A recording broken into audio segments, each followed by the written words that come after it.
அந்த மாதிரி எங்க இருந்தெல்லாமோ அடியார்கள் வந்திருக்கிறாங்க.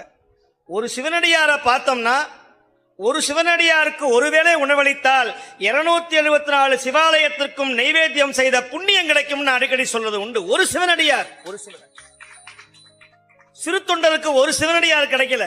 செங்காட்டங்குடியில ஒரு சிவனடியார் கிடைக்கல. கடைசியில் கிடைச்சது யாரு?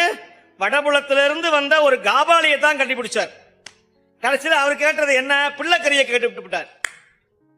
நமக்கு இவ்வளவு சிவனடியார் கிடைச்சும் கூட நம்மளால சாப்பாடு போட முடியுமா? நம்முடைய வீட்டில் 10 பேருக்கு சோறு போடலாம், 50 பேருக்கு சாப்பாடு போடலாம்.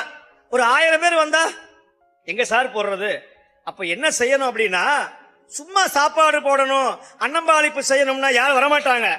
அப்ப இந்த மாதிரி ஒரு திருவாசக விழா, ஒரு நூல் வெளியீட்டு விழா, ஏதாவது ஒரு விழா செய்து அதுல சிவனடியார்களை வரவழைச்சு அதுல நம்மளால முடிஞ்ச சக்திக்கு என்றவாறு கண்ணல், கறி, பாய, தயிர், உண்ணீர், அமுதம் இதெல்லாம் இல்லாட்டா கூட அன்போட நம்முடைய அடியாருக்கு ஒருவேளை சொல்றார் திருமந்திரத்துல, தில மத்தனை ஏனும் சிவஞானிக்கு ஈந்தால் பல சித்தி முத்தி பரபோகமும் தரும்.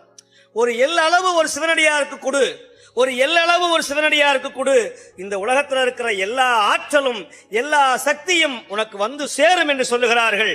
ஆனால் அந்த அடியார் யார் என்றுதான் கேள்வி. அந்த அடியார் வேற யாரும் இல்ல. யாரெல்லாம் காதலாகி கசிந்து நெக்குருகி நெஞ்சம் உருகி யாரெல்லாம் திருவாசகத்தையும் தேவாரத்தையும் பாடுகிறார்களோ அவர் அடியார். ஐயா, என்னால பாட முடியல, எனக்கு தொண்டை கிடையாது, எனக்கு சாரீரம் கிடையாது, என்னால பாட முடியாது, வேண்டியதே இல்லை, நீங்க பாடவே வேண்டாம். சொல்லுதல் கேட்டவர்க்கும் அவர்க்கும் தமர்க்கும் கிளைக்கும் இடர் கூறுதல் இல்லை என்றே அதை சொல்லுகிறார்.